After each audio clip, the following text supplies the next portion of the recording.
और चलिए आगे बढ़ेंगे। बड़ी खबर आपको बता दें, निकाय चुनाव को लेकर याचिका पर हाईकोर्ट में हुई सुनवाई और हाईकोर्ट ने एक दिन के लिए स्टे को और बढ़ा दिया है। कल तक हाईकोर्ट ने इस पर रोक लगा दी है। तो निकाय चुनाव को लेकर जो ये याचिका थी, इस पर हाईकोर्ट में सुनवाई हुई है और हाईकोर्ट ने एक दिन के लिए जो स्टे है उसे और बढ़ा दिया है और अब कल हाईकोर्ट ने कल तक के लिए इस पर रोक लगा दी है। तो ये बड़ी खबर मिल रही है निकाय चुनाव से जुड़ी हुई, जहां हाईकोर्ट ने एक दिन के लिए जो स्टे था उसे और बढ़ा दिया है और कल तक हाईकोर्ट ने इस याचिका पर रोक लगा दी है। तो हाईकोर्ट में इस पूरे मामले को लेकर सुनवाई हुई और एक दिन के लिए स्टे को बढ़ा दिया गया है। कल तक जो स्टे है उसे बढ़ा दिया गया है। उसके बाद आगे की तारीख का ऐलान होगा जब इस पूरे मामले पर सुनवाई होगी। और चलिए अनुभव फिलहाल इस खबर पर और ज्यादा जानकारी के लिए हमारे साथ जुड़ रहे हैं। अनुभव, क्या अपडेट है खबर पर?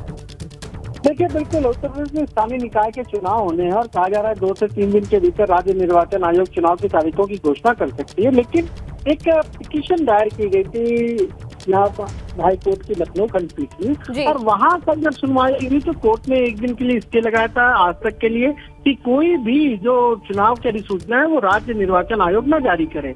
और फिर आज जब सुनवाई हुई है तो इसी स्टे को एक दिन के लिए और बढ़ा दिया है। दरअसल जो पिटिशनर है उनका साफ तौर पर कहना है कि आरक्षण के लिए जो ट्रिपल टी फॉर्मूला है उसको नहीं लागू किया गया, उसका पालन नहीं किया गया और 5 तारीख को जो रिजर्वेशन का प्रस्ताव जारी किया गया खासतौर से मेयर, नगर निगम, नगर पालिका अध्यक्षों के लिए, उसमें उसे नहीं लागू किया गया है।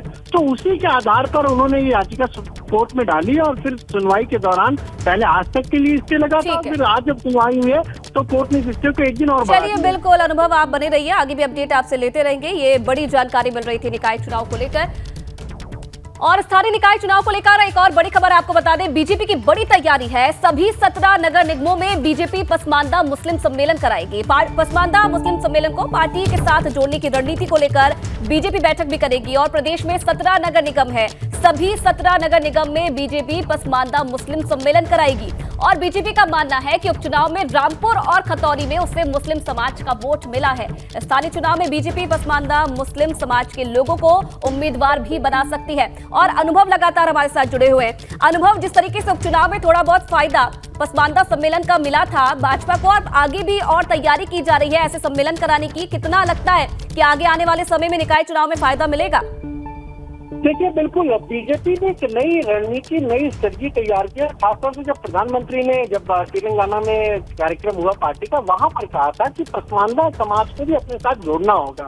उसके बाद बीजेपी बहुत एक्टिव हो गई। उपचुनाव से पहले आपने देखा पसमानदा सम्मेलन की शुरुआत हुई। लखनऊ हो, रामपुर हो, तमाम ऐसे शहर हैं, बरेली हो, तमाम जगहों पर ये पसमानदा सम्मेलन हुए और उपचुनाव के जो नतीजे आए उसमें बीजेपी बार बार ये कह रही कि रामपुर में भी पसमानदा समाज उनके साथ आया है, खतौली में भले ही हार मिली हो लेकिन पसमानदा समाज का वोट मिला है। इसीलिए अब बड़ी तैयारी है ये कि स्थानीय निकाय के चुनाव होंगे जहाँ 17 नगर निगमों में, उत्तर प्रदेश में सिर्फ 17 नगर निगम है, वहाँ सभी जगहों पर बीजेपी पसमानदा सम्मेलन कराएगी। ये पार्टी की जो स्ट्रेटजी है उसी का हिस्सा है और जल्द जो अल्पसंख्यक मोर्चा है वो इसका पूरा विस्तृत कार्यक्रम भी जारी करेगा चुनाव। चलिए बिल्कुल, अब देखने वाली बात है अनुभव, कितना फायदा निकाय चुनाव में इसका मिलता है भाजपा को। बहुत धन्यवाद आपका तमाम जानकारी के लिए।